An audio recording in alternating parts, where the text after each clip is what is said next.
Programme में आपको खुशामदीद कहते हैं। मैं असदुल्ला खान हूँ। इस वक्त पंजाब असम्बली में स्पीकर का इंतखाब जारी है, वोटिंग का अमल जारी है।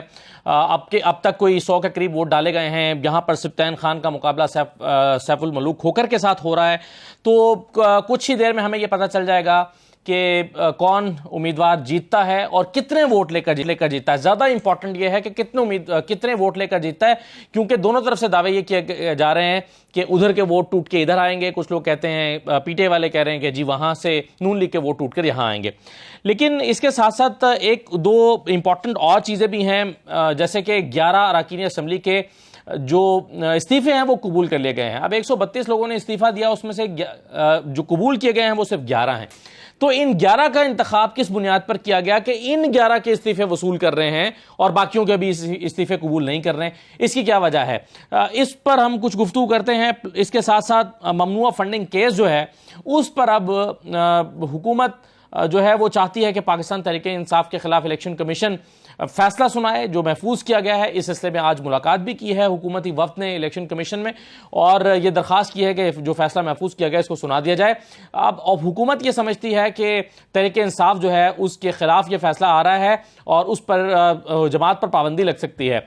लेकिन तहरीक इंसाफ का मौक़िफ़ यह है कि इस पर जो है वो सिर्फ ज़्यादा से ज़्यादा ये हो सकता है, अगर ये ममनुआ फंडिंग केस का केस है तो वो फंडिंग जो है जिसको ममनुआ करार दिया जाए उसको जब्त किया जा सकता है। इससे बढ़कर कुछ नहीं हो सकता। लेकिन बहरहाल हुकूमत को इस वक्त तमाम जो पाकिस्तान तहरीक इंसाफ के हवाले से जो कार्रवाई का एक मरकज और महवर नजर आ रहा है वो यही केस नजर आ रहा है कि वो किया जा सकता है। एक चीज बड़ी तशवीशनाक इस वक्त हो रही है और वो है डॉलर की उड़ान। डॉलर आज वैसे तो इंटरबैंक में चंद पैसे सस्ता हुआ, लेकिन ओपन मार्केट में फिर बढ़ गया और 248 को टच कर रहा है, यानी डॉलर 250 के करीब पहुंच रहा है। यह बहुत तशवीशनाक सूरत हाल है। इस पर क्या हुकूमत को भी इतनी ही तशवीश है? अगर है तो इसके लिए क्या पॉलिसी बनाई गई है? हमारे सामने अभी तक ये पॉलिसी नहीं आ रही कि डॉलर को रोकने के लिए, रुपए को गिरने से रोकने के लिए क्या हिकमत अमली तैयार की जा रही है। इससे तो जाहिर है बहुत सी जो इंडस्ट्रीज हैं वो बैठ गई हैं, कारोबार रुक गया है, स्टॉक मार्केट नहीं चल पा रही, रियल एस्टेट इंडस्ट्री नहीं चल पा रही। तो इस पर क्या करना पड़ेगा अब हुकूमत को? कोई पॉलिसी हुकूमत के पास है या नहीं है? और दूसरी तरफ हम सुन रहे हैं कि पेट्रोलियम मसनूआत की कीमतें भी 1 अगस्त से जो है वो बढ़ने जा रही हैं। तो हालात किधर को जा रहे हैं? इन तमाम चीज़ों पर आज के प्रोग्राम में हम गुफ्तगू करेंगे। मेरे साथ अमजद खान न्याई साहब मौजूद होंगे, तहरीक इंसाफ के रहनुमा। कैसर शेख साहब मुझे ज्वाइन करेंगे, मुस्लिम लीग नून के रहनुमा। डॉक्टर खाकान हसन नजीब साहब माहिर मुआशरत हमारे साथ मौजूद होंगे, और अफजल खान साहब साबिक एडिशनल सेक्रेटरी इलेक्शन कमीशन हमारे साथ मौजूद हैं। मैं आगाज करना चाहूंगा अफजल खान साहब से, और मैं आपके सामने जरा 2 मिनट में चंद हलके रखना चाहता हूं। देखिए, जो 11 हलकों के 11 हलके जो हैं, या आप कह लीजिए कि 9 इंतखाबी हलके जिन पे ये इस्तीफे कबूल किए गए हैं। 2 तो ज़ाहिर ख़वातीन की रिजर्व सीट्स हैं, लेकिन 9 ऐसे हलके हैं जहां पर इलेक्शन हुए थे, और इन 9 में से 8 ऐसे हलके हैं जहां पर जीतने और हारने वाले का जो मार्जिन है वो बहुत ही कम है। मिसाल के तौर पर अगर आप NA 22 मर्दान की बात करें तो यहां अली मोहम्मद खान साहब जो हैं वो जीते हैं 58,577 वोट लेकर, और इनके मुकाबले में मौलाना मोहम्मद कासिम MMA के उम्मीदवार थे, उन्होंने 56,318 वोट लिए हैं। अब ये 56,318 वोट और 58,000, ये तो ज्यादा से ज्यादा 2,000 वोटों का फर्क बनता है। लेकिन दिलचस्प बात यह है कि यहां पर नून लीग का भी अच्छा खासा वोट बैंक मौजूद है, और उन्होंने नून लीग के उम्मीदवार जमशेद खान ने 36,000 वोट लिए थे, और ANP के उम्मीदवार मलिक अमान खान ने यहां पर 27,000 वोट ले रखे हैं। शुएब आलम खान पीपल्स पार्टी के उम्मीदवार थे, उन्होंने 13,000 वोट ले रखे हैं। तो कहने का मतलब यह है कि अगर इन तमाम उम्मीदवारों के, जो कि इस वक्त हुकूमती इत्तेहाद में शामिल हैं, इनके वोटों को काउंट किया जाए तो ये 1,33,000 वोट बनते हैं, और यहां अली मोहम्मद खान ने 58,000 वोट लिए थे।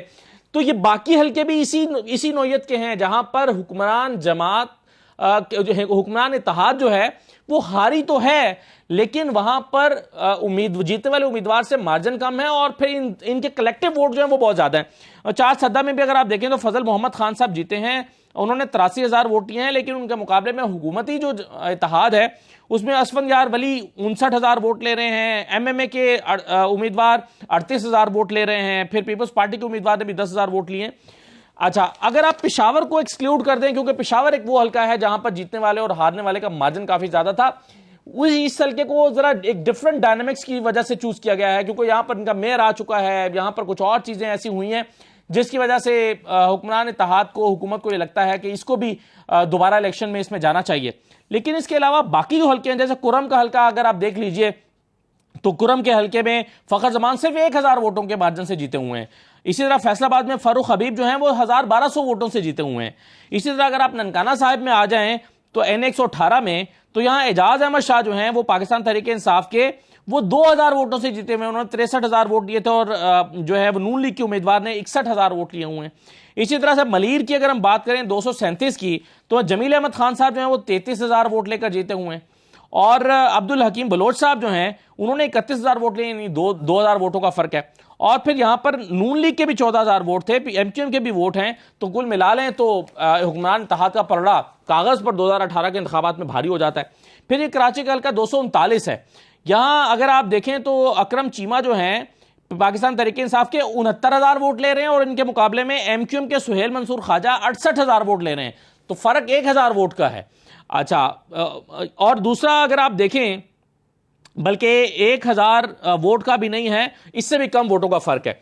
अच्छा, नून लीग के या 19,000 वोट हैं, पीपल्स पार्टी के भी 11,000 वोट हैं, MMA के भी 12,000 वोट हैं, तो मिलाएं तो 1,12,000 वोट हुक्मरान इत्तेहाद ने इस हल्के में 2018 में लिए थे। और फिर NA 246 में भी कुछ ऐसी सूरत हाल है। अब्दुल शकूर शाद ने जो है वो 52,000 वोट लिए थे और बाकी जो हुक्मरान जमाते हैं इस वक्त जो हुक्मरान हैं उनके उम्मीदवारों के मजमूई वोट मिलाएं तो 1,43,000, 1.5 लाख के करीब वोट बनते हैं। तो ये वो हल्के जो इस वक्त मुंतखब किए हैं हुकूमत ने अपने लिए कि यहां पर दोबारा हम इलेक्शन में चले जाएं, तो उसमें डायनामिक्स कुछ इस किस्म के हैं। बज़ाहिर लगता यह है कि इन हल्कों का इंतखाब इसी वजह से किया गया, लेकिन इसमें आईनी और कानूनी तौर पर यह देखना चाहिए कि क्या पिक एंड चूज किया जा सकता है। कोई 132 जगहों से हल्कों से रेजिग्नेशन आए, मंजूर हो रहे हैं, तो ये कुछ हल्के हमने आपके सामने रखे हैं। हम कोशिश करेंगे कि जरा अफजल खान साहब से इसमें बात करें और फिर जो बाकी हमारे इंपॉर्टेंट इश्यूज हैं डॉलर के हवाले से, खास तौर पर कि हुकूमत की पॉलिसी क्या है, कैसे हुकूमत समझती है कि डॉलर जो है वो उसको कंट्रोल किया जा सकता है, बढ़ने से रोका जा सकता है। 250 के करीब चला गया है, 248 पे आज ओपन मार्केट में ट्रेड हुआ है। तो सियासी तौर पर इस्तेहकाम या अदम इस्तेहकाम जो है उसको डॉलर के साथ जोड़ा जा रहा है। तो ये हालात जो हैं ये कब तक ऐसे चलेंगे। और आज जो एक और चीज़ हुई है वो ये कि आर्मी चीफ की जज ने जल्द कर्ज के लिए अमेरिका से IMF पर दबाव डालने के लिए दरख्वास्त भी की है। तो इसके इम्कानात क्या हैं कि IMF जो है वो अमेरिका का असर कबूल करते हुए पाकिस्तान की जल्द किस्त जारी कर दे। एक छोटा सा ब्रेक ले लेते हैं, ज़रा ब्रेक के बाद वापस आते हैं तो उस पर गुफ्तगू करते हैं। हमारे साथ रहिए।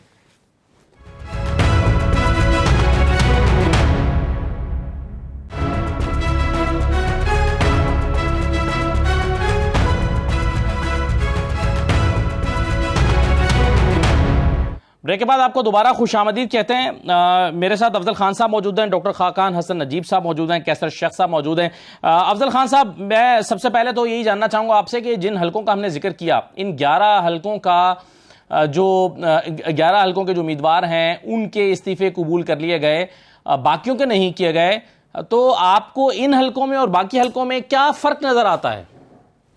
पहले मैं आपको बता दूं कि ये जो 132 रेजिग्नेशन 9 अप्रैल से असेंबली के स्पीकर या डिप्टी स्पीकर ने कबूल कर लिए जी, वो दे हैव ऑलरेडी रिजाइंड। अब उसमें से ये सिलेक्शन ऑफ 11 जो पर्सन हैं ये इलीगल है, इसलिए कि ये इन्होंने जैसे आपने उसका कहा कि जी 1-2 हज़ार से ये लोग जीते हैं, तो और उन्होंने यहाँ पे वो बाई इलेक्शन करवाना चाहते हैं और ये सारे मिलके उसको हरा देंगे। एक चीज याद रखें कि जो वोटर है ना वो किसी पार्टी का गुलाम नहीं है, सिवाय उन लोगों के जो पे रोल पे होते हैं या जो इमीडिएट बेनिफिशियरी होते हैं। हर आदमी का एक ख्याल है और वो वोट बदल सकते हैं।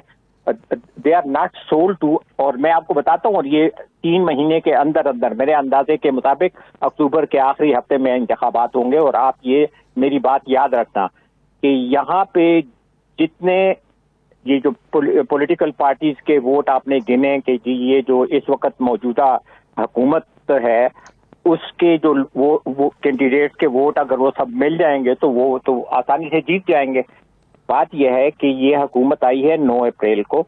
9 अप्रैल से अब तक जितना पाकिस्तान बर्बाद हो चुका है, जितनी इकानमी बर्बाद हो चुकी है, जितना अमेरिकन इन्फ्लुएंस की वजह से हम अमेरिका और ईरान रूस और ईरान से हम सस्ता तेल नहीं खरीद सकते, सस्ती गंदम नहीं खरीद सकते, ये जो आम आवाम है वो कहते हैं कि कोई हम गुलाम है, और सही। आप ये देखेंगे कि ये लोग इन सब के खिलाफ वोट देंगे अगले चलें इंतखाबात सर, में। ये तो अब देखें अवाम का फैसला है, वो क्या फैसला करते हैं, लेकिन नहीं, मेरा सवाल ये है कि जब मैं आपके सवाल का जवाब भी दे रहा हूँ, और ये रिकॉर्ड के लिए मैं कह रहा हूँ जी कि लोग एंटी अमेरिकन, जो इस वक्त अमेरिकन रिजीम चेंज की वजह से मुल्क तबाह हुआ है, तो इस वक्त जो लोग दीगर पार्टीज को पहले फेवर करते थे और इस वक्त वो हुकूमत में है, और हुकूमत और पाकिस्तान इस वक्त बर्बाद हो रहा है, तो वो तमाम मुहिब वतन लोग इनसे अब मुतनफ्फर हैं, और आप ये देख लेंगे।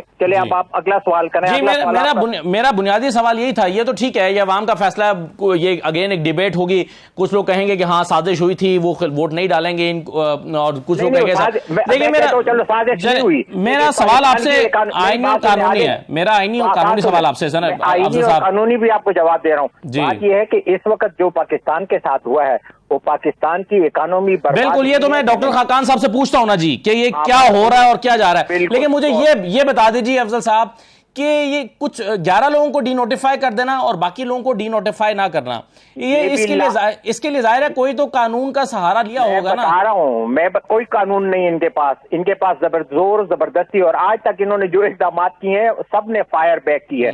बात यह है कि 132 के उन्होंने स्पीकर ने कबूल कर लिए थे, इन्होंने विदहेल्ड किए, उन्होंने नहीं भेजे। ये तो आप उनसे पूछें, हुकूमत से, जो इम्पोर्टेड हुकूमत है, कि उनसे पूछें कि आपने सबके क्यों नहीं भेजे, 11 के क्यों भेजे, और ये किस कानून के तहत भेजें। री इलेक्शन जो है ना, अभी एक्चुअली यूं ही वो बंदा रिजाइन करता है या मर जाता है, तो इलेक्शन कमीशन का फर्ज होता है कि 2 महीने के अंदर अंदर वो जो सीट जो खाली हो गई है, जो लोग डिसएनफ्रेंचाइज हो गए हैं, उनको दोबारा हक दिया जाए। ये कानून के खिलाफ है। इनके पास कौन सा कानून है कि वो एक मुस्तफी शख्स का। सही है। अच्छा, राइट सर। डॉक्टर साहब ये कहिए कि आपके ख्याल में कोई हुकूमत के पास पॉलिसी मौजूद है ये कि डॉलर को कैसे हमने बढ़ने से रोकना है, रुपए को गिरने से कैसे रोकना है, कोई पॉलिसी नजर आ रही है?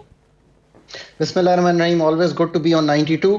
देखें, इस वक्त जो ममालिक वल्नरेबल हैं, यानी कि उनकी जो बैलेंस ऑफ पेमेंट्स, यानी कि जो उनके बैरूनी खसारे हैं वो बढ़े हुए हैं, मसलन पाकिस्तान, अर्जेंटीना, इजिप्ट और अब बांग्लादेश भी यही सोच रहा है। दो उनके ज़खायर बहुत बेहतर हैं, और ममालिक के ज़खायर जैसे पाकिस्तान के ज़खायर 8.5 अरब डॉलर पे आ गए। बैरूनी जो हमारे FX रिजर्व्स हैं, उनके लिए सिर्फ एक ही एंकर है, और वो है IMF। इस वक्त जो आप अनसर्टेनिटी इकोनॉमिक फ्रंट पे देख रहे हैं, उसका बहुत बड़ा ताल्लुक जो है वो तो इस चीज से है कि IMF का जो प्रोग्राम है वो पाकिस्तान उसमें है, और जो 7वां रिव्यू है वो बहुत डिले हो गया, कई माह डिले हो गया। पिछली हुकूमत कर रही थी, फिर चेंज ऑफ गवर्नमेंट हुआ, उसमें भी अब 3 माह हो गए, फिर हमने जाके स्टाफ लेवल एग्रीमेंट किया। अब पाकिस्तान का एक स्टाफ लेवल एग्रीमेंट हो गया है जो 7वां और 8वां रिव्यू जो है कवर करता है।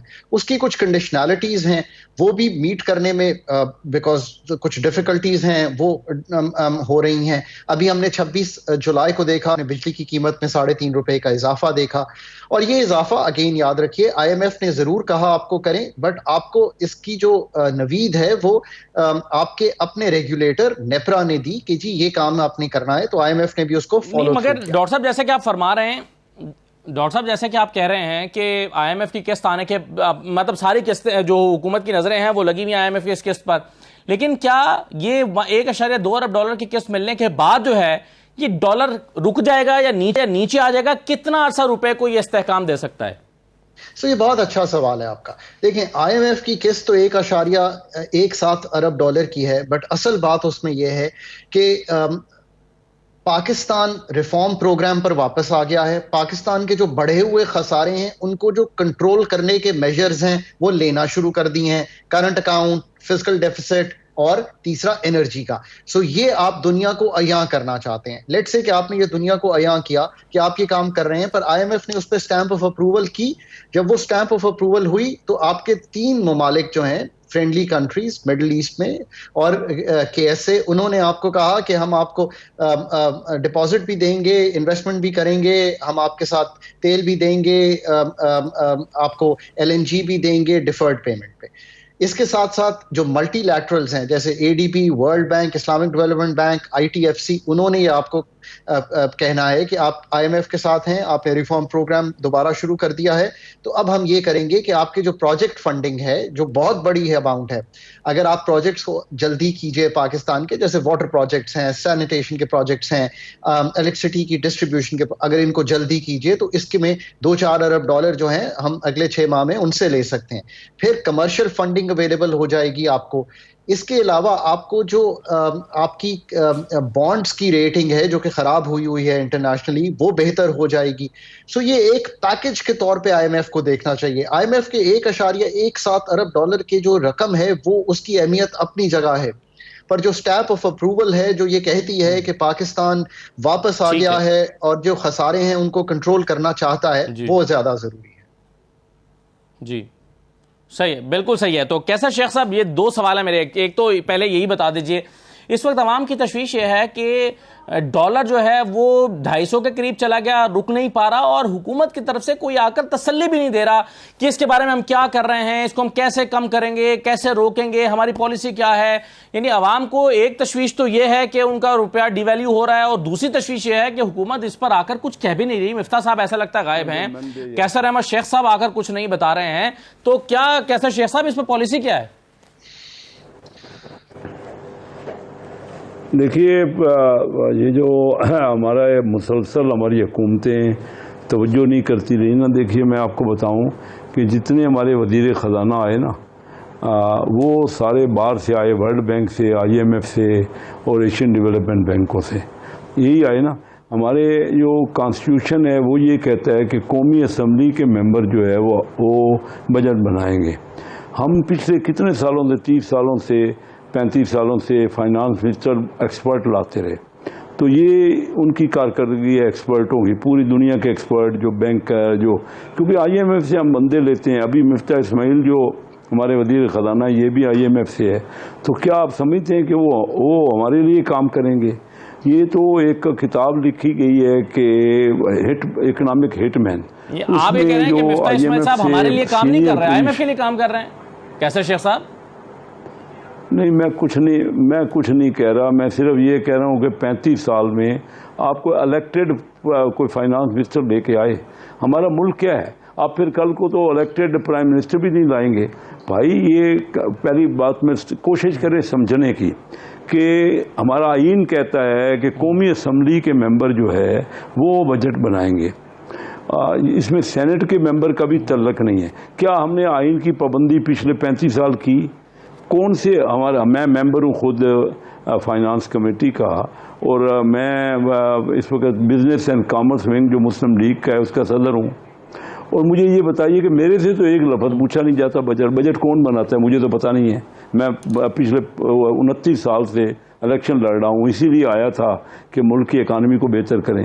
आप सवाल ही मीडिया वालों को क्या हो गया? मीडिया वालों को तो ये देखो ना, ये आईएमएफ के लोग, आईएमएफ में मिफ्ता इस्माइल 1 साल काम करते रहे, आप उनके मुलाजिम रहे हैं, तो क्या आप समझते हैं कि उनके मुलाजमों से आप बजट बनवा लेंगे और वो ठीक हो जाएगा?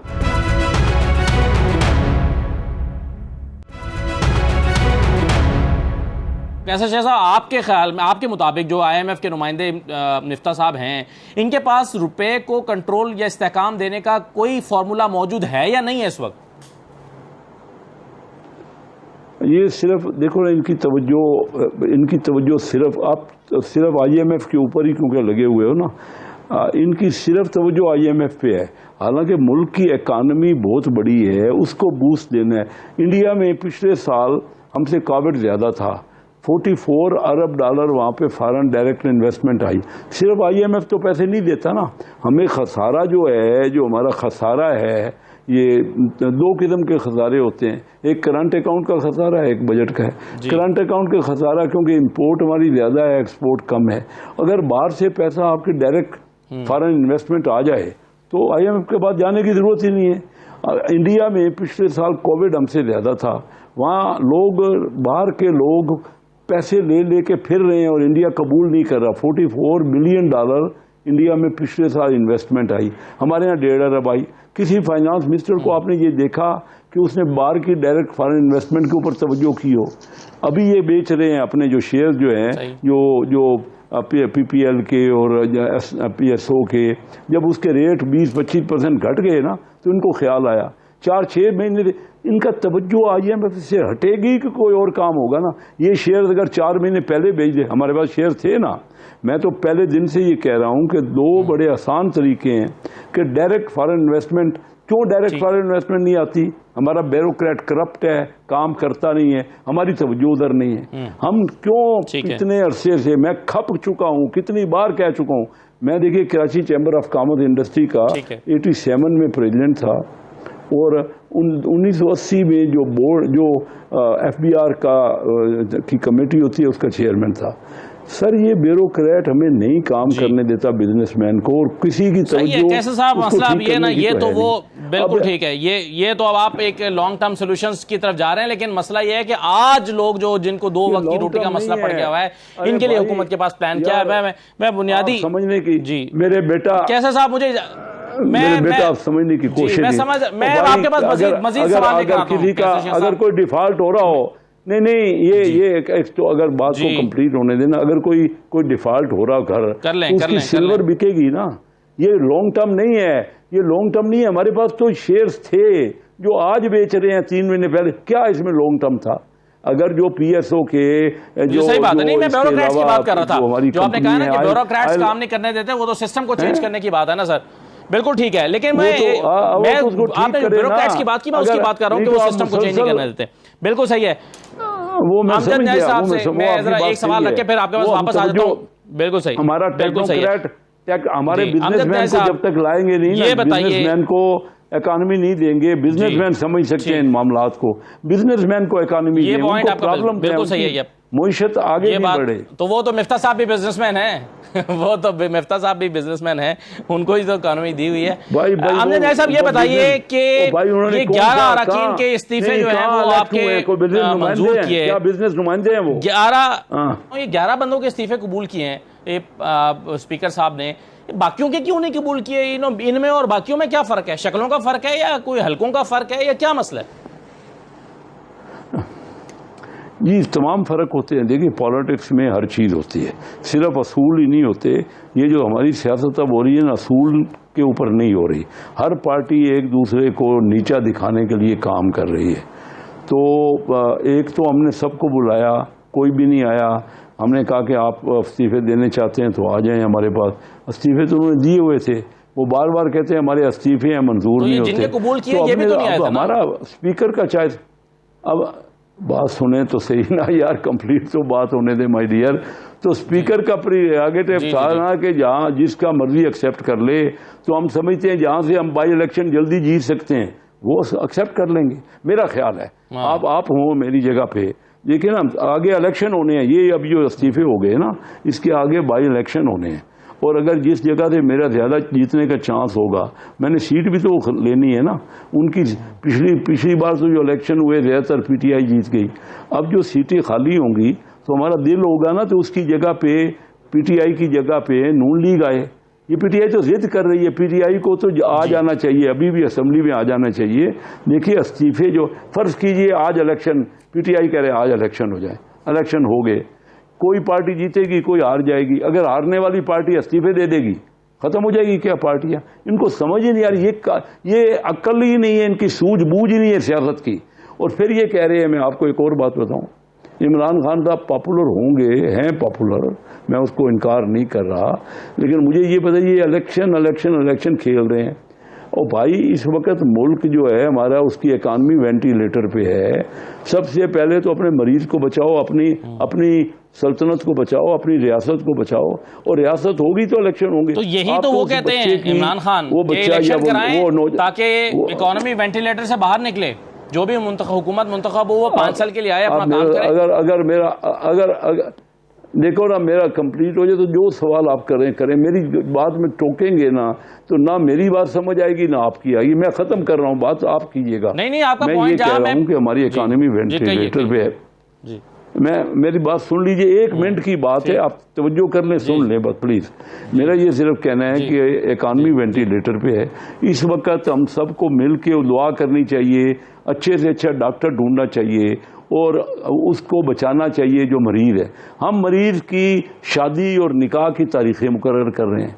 अब मुझे बताइए ये अंदाजे से इस वक्त इलेक्शन जो ये कहते हैं ना, मुमकिन ही नहीं है, क्योंकि राइट। चले कैसा साहब मेरे बात रहेगा, जरा फवाद चौधरी साहब मेरे साथ मौजूद हैं, जरा मैं 1-2 सवाल उनके सामने रख दूं। फवाद चौधरी साहब, एक तो ये कि जिन 9 हलकों से, वैसे तो 11 इस्तीफे कबूल हुए लेकिन 9 इंतखाबी हलके हैं, ये तकरीबन सारे वो हल्के हैं जहां पर बड़े 1-2 हज़ार 1500 1200 800 वोटों के फर्क से तरीके इंसाफ जीती है। अब यहां पर बाई इलेक्शन होगा तो जाहिर है ये 4-4 5-5 पार्टियां इकट्ठी मिलकर वहां पर अपना उम्मीदवार खड़ा करेंगी और कई हलकों में मैंने कैलकुलेट किया तो वहां पर 1.5 लाख भी वोट इनका मिला के बन रहा है। तो आप कितना बड़ा चैलेंज देखते हैं इसको? नहीं, पहली बात तो ये कि बाई इलेक्शन कोई नहीं होने, ये जनरल इलेक्शन की तरफ ही हम जाएंगे। और ये जो मामला है, जिस तरह से इलेक्शन कमीशन ने एक सब्सिडरी बन के PMLN की एक्ट किया है, वो शुरू से ऐसे कर रहे हैं, अब भी उन्होंने वही हरकत की है। तो इसको जाहिर है कि हम ऑलरेडी चैलेंज करेंगे, बिकॉज हम कहते हैं कि 130 के 130 आपको जो हल्के हैं उनको खाली डिक्लेयर करना चाहिए। आप इस तरह से 7, 8, 9 नहीं कर सकते। तो ये तो जरा मामला भी कोर्ट में जाएगा और वहां पे देखेंगे, और उससे पहले हमें उम्मीद है कि हम वफाकी आप इसको चैलेंज करने जा रहे हैं और आप इसके प्ली यही लेंगे कि जी तमाम हलकों में इलेक्शन कराया जाए, तो 132 में बाई इलेक्शन कराए जाए। जी बिल्कुल। तो फवाद चौधरी साहब, आपको ये जो आपकी उम्मीद है कि इससे पहले ही हुकूमत चली जाएगी, उसकी बुनियाद आपको क्या दिखाई देती है? उसकी बुनियाद ये है कि इस वक्त ये हुकूमत से ना पाकिस्तान चल रहा है और ना इस वक्त इनके पास नंबर गेम में भी इनके पास अब 172 लोग तो नहीं है। तो जो देखते हैं कि अब इसको हमने कब जो है ये अगली स्ट्रेटजी इंशाल्लाह 1-2 दिनों में आपको हमारी नजर आ जाएगी। तो फवाद साहब, अगर ये फर्ज कीजिए कि आपकी उम्मीदें पूरी नहीं होती और ये बाई इलेक्शन होते ही हैं इन 11 सीटों पर या 9 सीटों पर, तो आप क्या इलेक्शन में हिस्सा लेंगे तरीके साहब? नहीं, इलेक्शन तो हम कोई भी नहीं छोड़ेंगे, लेकिन मैं आपको बता रहा हूँ कि यहाँ जनरल इलेक्शन की तरफ हम नहीं जा रहे, हम जनरल इलेक्शंस की तरफ ही जा रहे हैं। बहुत शुक्रिया फवाद चौधरी साहब। पाकिस्तान तहरीक इंसाफ को ये उम्मीद है कि जनरल इलेक्शन की तरफ जा रहे हैं, बाई इलेक्शन ये होंगे ही नहीं। लेकिन कैसर शेख साहब ने जैसे कि खुद कह दिया कि ये अब स्पीकर का इख्तियार है कि वो जिन हलकों में चाहे वहां से कबूल कर ले, और उन्होंने ये समझा कि यहाँ से हम आसानी से जीत सकते हैं तो यहाँ पर पहले बाई इलेक्शन में चले जाते हैं। मैं ब्रेक से वापस आता हूँ तो डॉक्टर खाकान साहब से मैं ये जानना चाहूँगा कि आर्मी चीफ साहब ने जो अमेरिका से दरख्वास्त की है कि IMF के ऊपर अपना असर रसूख इस्तेमाल करे हमारी कर्जे के केस जारी कराने के लिए, तो इसके इम्कानात क्या हैं और क्या IMF अमेरिका का असर रसूख कबूल करता है और किस हद तक करता है? तो एक ब्रेक ले लेते हैं, ब्रेक के बाद वापस आते हैं।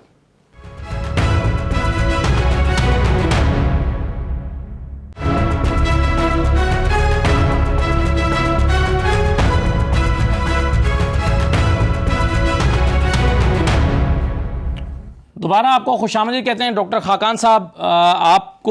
आपसे मैं एक सवाल जो ब्रेक पर जाने से पहले छोड़ गया था कि आर्मी चीफ साहब ने जो अमेरिका से दरख्वास्त की है कि अपना असर रसूख इस्तेमाल करे IMF पर हमें पाकिस्तान को अपनी केस जारी करने के लिए, तो आप इसके इम्कानात क्या देखते हैं और क्या आप समझते हैं कि अमेरिका IMF पर अपना असर रसूख इस्तेमाल करके इसको जो है वो जल्दी करा सकता है?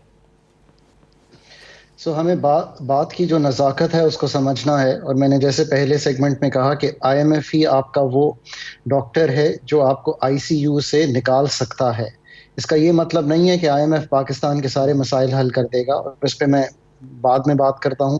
पर IMF के जाने के लिए हमें जो शराइत करनी थी, जो एग्रीमेंट करना था, जो बोर्ड में जाने के लिए हमें बोर्ड को कन्वेंसिंग करनी है, उसमें अमेरिका एक बोर्ड मेंबर है, एक इन्फ्लुएंशियल बोर्ड मेंबर है, एक बड़ा शेयर होल्डर है IMF का, और अगर उसके बोर्ड मेंबर हमें सपोर्ट करेंगे ज़्यादा से ज़्यादा तो ये हमेशा फ़ायदेमंद ही साबित होगा।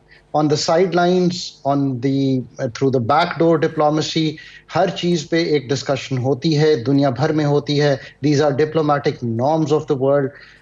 अगर एस्टैब्लिशमेंट और आर्मी चीफ साहब ने ये बात की है, बहुत अच्छा है। इसलिए अच्छा है कि हम जो अपनी हुकूमत की स्ट्रेंथ को यूज़ कर सकते हैं इंटरनेशनली, उसको हमें करना चाहिए। IMF stands between Pakistan's default और पाकिस्तान सेलिंग थ्रू अनहर्ट। सो अगर उसके लिए हम कोई भी अपने जराए, अपने फ्रेंड्स को भी यूज कर सकते हैं। आपको पता है चीन का भी एक इन्फ्लुएंस है, सऊदी अरेबिया का भी एक इन्फ्लुएंस है, मिडल ईस्ट का भी एक इन्फ्लुएंस है, और वो अगर हमें हेल्प कर सकते हैं, और अगर एस्टैब्लिशमेंट, पॉलिटिकल लीडरशिप, उनका अपना इन्फ्लुएंस है, उनकी अपनी अहमियत है, जरूर इन दोनों को यूज करना चाहिए हमें, और हम कर रहे हैं, because all roads go to IMF। रुपए में कदर में भी इस्तेहकाम तभी आएगा जब लोगों को ये यकीन होगा कि आपके पैसे आना शुरू हो गए हैं। सबसे बढ़ के हमें अपने करंट अकाउंट के खसारे को कंट्रोल करना है, पर नंबर 2, $8.5 अरब के ज़खायर जब 12, 13, $14 अरब ऊपर की तरफ जाते हुए दिखाई देंगे, तो आप सोचिए लोगों को ये यकीन होगा कि स्टेट बैंक के पास वो एम्यूनेशन आ गया है कि वो रुपए को कुछ हद तक करंट अकाउंट के खसारे को और डेट पेमेंट्स को भर सकता है। जैसे ही ये सेंटिमेंट चेंज होगा, आपका जो रुपया है उसको मार्केट बेस्ड एक्सचेंज रेट में दोनों साइड्स पे मूव करना चाहिए। फंडामेंटल्स जो हैं मुल्क के थोड़े से बेहतर होना शुरू होंगे तो ये होना शुरू हो जाएगा। इसका कतई तौर पे ये मतलब नहीं है कि IMF जो है वो कोई मुल्की चीजों को सबको हल कर देगा। इसके बाद ये ब्रीदर को यूज कीजिए। और राइट सर, मेरे साथ पीपल्स पार्टी के सीनियर रहनुमा कमरजमान कायरा साहब मौजूद हैं। कायरा साहब बहुत शुक्रिया। सर 2-3 चीजें मैं आपसे जानना चाह रहा हूं। एक तो $250 के करीब 248 पर आज ओपन मार्केट में ट्रेड हो रहा था। इस पर जाहिर है गवर्नमेंट को भी बहुत तशवीश होगी। आपके ख्याल में पॉलिसी क्या है इस वक्त हुकूमत की कि इसको कम कंट्रोल में रखने के लिए या रुपए को मुस्तहकम करने के लिए? देखिए, मैं इकोनॉमी का बंदा तो नहीं हूँ जी, मुझे तो सारी तफसील का तो नहीं पता, लेकिन बहुत सारे मैयर्स हैं जो गवर्नमेंट ले रही है कि पाकिस्तान से डॉलर ड्रेन होना कम हो सके, पाकिस्तान की एक्सपोर्ट्स बढ़ सके, और खास तौर पे जो करेक्टिव इमीडिएट मैयर्स हैं वो कुछ स्टेट बैंक ने लेने हैं, वो भी लिए जा रहे हैं। और इस वक्त यकीनन आपने जो कहा बिल्कुल दुरुस्त कहा, बहुत इस वक्त बड़ी परेशान कुन सूरत हाल है।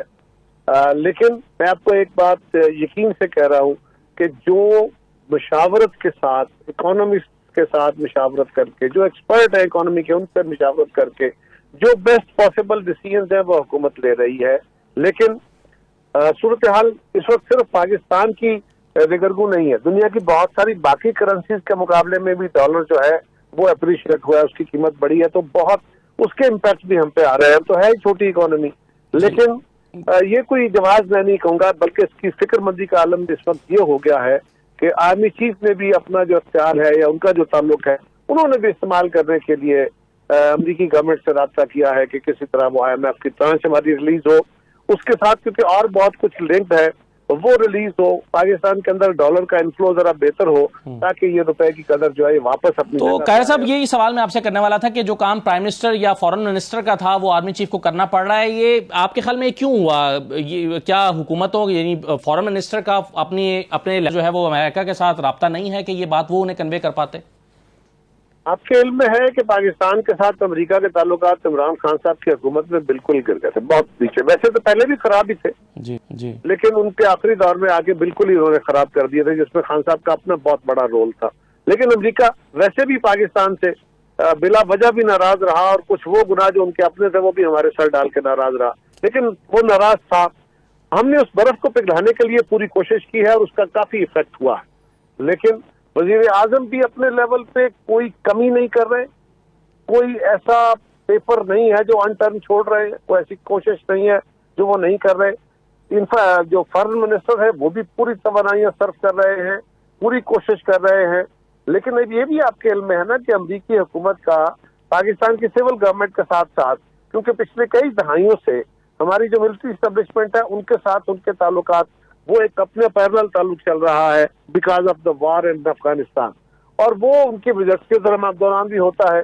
आपने देखा होगा माजी में भी कि जब उनके कोई आला सती वफूद भी आए तो उनकी भी मुलाकातें होती थी। तो ये एक वक्त के साथ पैदा होने वाला ताल्लुक था, और उन्होंने उस ताल्लुक की बुनियाद पे बात की है, तो बड़ा अच्छा है। वो भी पाकिस्तान की हुकूमत का हिस्सा है, और वजीर आजम पाकिस्तान इस सारी चीज को लीड कर रहे हैं। सही और है। फॉरेन मिनिस्टर जो है वो भी अपनी कोशिश कर जी कायरा साहब, आप लेकिन एक कमी महसूस नहीं कर रहे कि इस वक्त जो भी हुकूमत की मुश्किलात हैं डॉलर के हवाले से, और जाहिर है डॉलर पर बहुत सारी चीज़ें डिपेंड करती हैं, इस पर जो आवाम के जहनों में जो हिजानी सी कैफियत है उसको उस तरह से एड्रेस कर नहीं किया जा रहा, ना उन्हें बताया जा रहा है, तमाद में लिया जा रहा है कि जी ये कैफियत कब तक बरकरार रहेगी, उसकी वजह से मार्केट में अनसर्टेनिटी है, जिसने घर बनाना है वो बेचैनी का शिकार है कि उसकी प्रोडक्ट जो स्टील और सीमेंट वगैरह वो बढ़ता जा रहा है, जिसने स्टॉक मार्केट में इन्वेस्ट करना है वो बेचैनी का शिकार है, जैसे बाहर से ऑर्डर पकड़ने हैं उसको पता नहीं है क्या होने जा रहा है।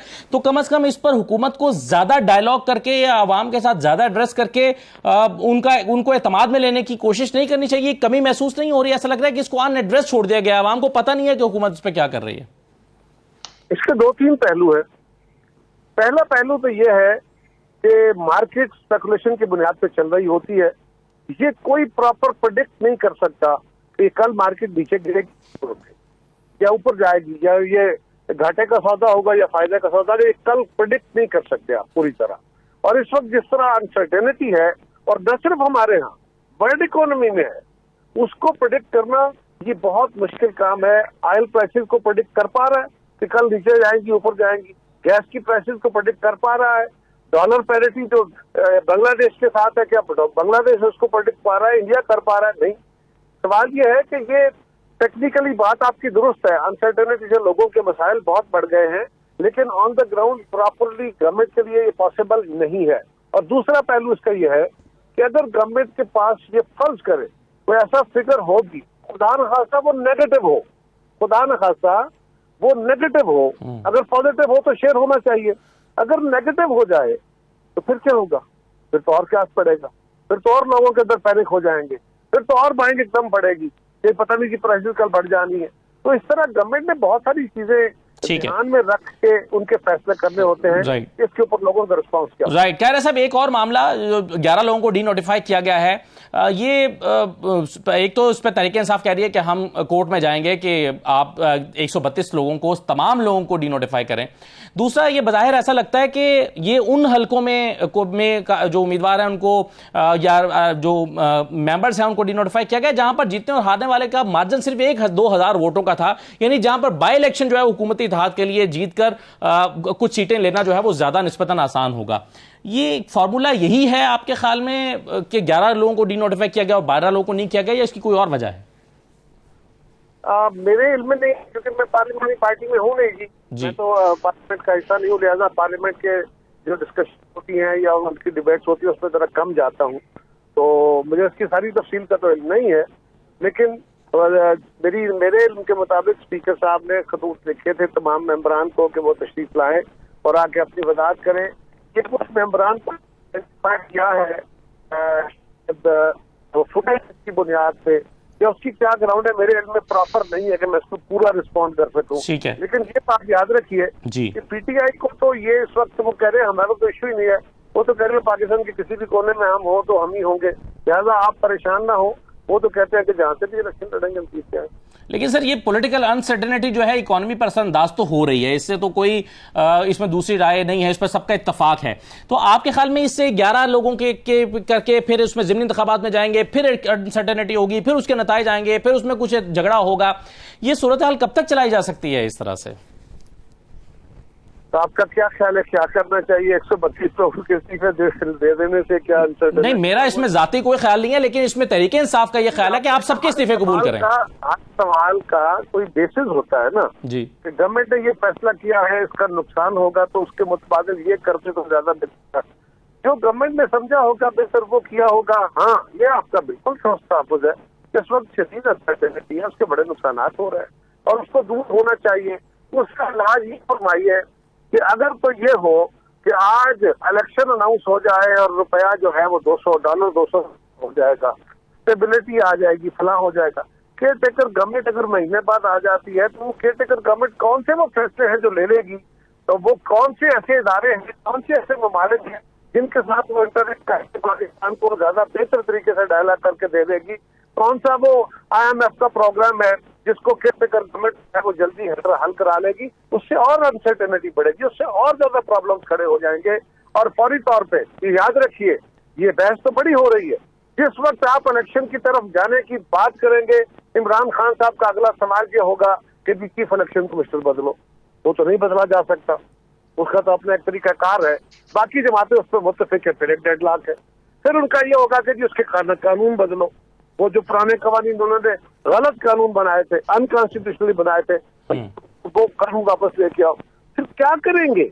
तो इस सारी अनसर्टेनिटी का वो आज है या इस मुतालबे के बाद होगी, उसका कौन होगा जिम्मेदार? इमरान खान साहब। सही, बहुत सारे सवाल हैं, बिल्कुल सही है, जो इमरान खान साहब के लिए भी उठते हैं और हम तहरीक इंसाफ से पूछ रहे थे। बहुत शुक्रिया कायरा साहब। मुझे डॉक्टर खाकान साहब ये फरमाइए कि अगर 1.2 अरब डॉलर हमें बहुत जल्द मिल जाते हैं, लेट्स से एक हफ्ते में मिल जाते हैं, लेकिन पॉलिटिकल अनसर्टेनिटी बरकरार रहती है, तो मईशत कितने दिन उसको इस्तेहकाम मिलेगा, और क्या उसको इस्तेहकाम मिलेगा भी या नहीं मिलेगा? कितना इंपैक्ट आ पाएगा उससे? Certainty both economic and political जो है वो ज़रूरी है इकोनॉमी को मूव करने के लिए। और सर्टेनिटी से मतलब ये नहीं है कि आया इलेक्शन होंगे नहीं होंगे। सर्टेनिटी ये है कि एक डायरेक्शन क्लियर हो जाए मुल्क में कि कैसे पॉलिटिकल सेटअप जो है वो आगे चलेगा, वाया इलेक्शन चलेगा या ये गवर्नमेंट्स रहेंगी। सो सर्टेनिटी पॉलिटिकल फ्रंट पे तो इसका मतलब ये होगा, पर इकोनॉमिक सर्टेनिटी की भी बहुत ज़रूरत है। देखें, इसमें इकोनॉमिक सर्टेनिटी में IMF हो जाए, आपने जैसे दुरुस्त फरमाया, फिर आपको एक कंजर्वेशन स्ट्रैटेजी सामने रखनी है ताकि आपका जो एनर्जी बिल है जो कि बहुत एलिवेटेड लेवल पे चल रहा है उसको नीचे लाइए, ताकि आपका करंट अकाउंट कम हो, रुपए को इस्तेहकाम मिलेगा। उसके बाद आपने जो शॉर्ट टर्म बेसिस पे कुछ काम करने हैं वो तो कीजिए, और वो यूं है कि आपने एग्रीकल्चर में आप वीट भी इंपोर्ट कर रहे हैं, आप इस वक्त कॉटन भी इंपोर्ट कर रहे हैं, आप लेंटल्स भी इंपोर्ट कर रहे हैं, तो एग्रीकल्चर को शॉर्ट टर्म पे तवज्जो दें। मैं अब 6 महीने की बात कर रहा हूं, इसका मतलब यह है कि अपनी प्रोडक्टिविटी की तरफ 6 महीने में जो काम हो सकते हैं वो कीजिए। फिर थोड़ी सी फॉरेन इन्वेस्टमेंट की बात हुई, बिल्कुल दुरुस्त है। पाकिस्तान ने 1.85 अरब डॉलर की सिर्फ फॉरेन इन्वेस्टमेंट ली है इस साल में। ये पीनट्स है। I mean for a country like Pakistan ये जरूर है कि हम अपने ये अदारों के कुछ हिस्से बेच सकते हैं, पर प्राइवेटाइजेशन मास स्केल पे होनी चाहिए पाकिस्तान में, चाहे वो आपके डिस्कोज हों। अगर नहीं करनी तो वो भी फैसला हो जाना चाहिए। तो मैं ये कह रहा हूं कि कुछ फैसलों की तरफ जाएं। फिर एनर्जी सेक्टर का रीडिजाइन मांगती है, उस पर बातचीत करें, और आखिर में ये सोचें कि आखिर जो लॉन्ग टर्म है पाकिस्तान की वो क्या है। देखिए, वो 2 चीजों पे है, वो है प्रोडक्टिविटी पे और एफिशिएंसी पे। सो इस पे अब सोच तो शुरू करें ना, कोई भी गवर्नमेंट हो, 2 महीने हो 6 महीने हो, इस पे काम करें। राइट सर, बहुत शुक्रिया डॉक्टर खाकान हसन नजीब साहब, कैसर शेख साहब और दीगर मेहमानों ने प्रोग्राम में शिरकत की। इजाज़त दीजिए, अल्लाह हाफिज़।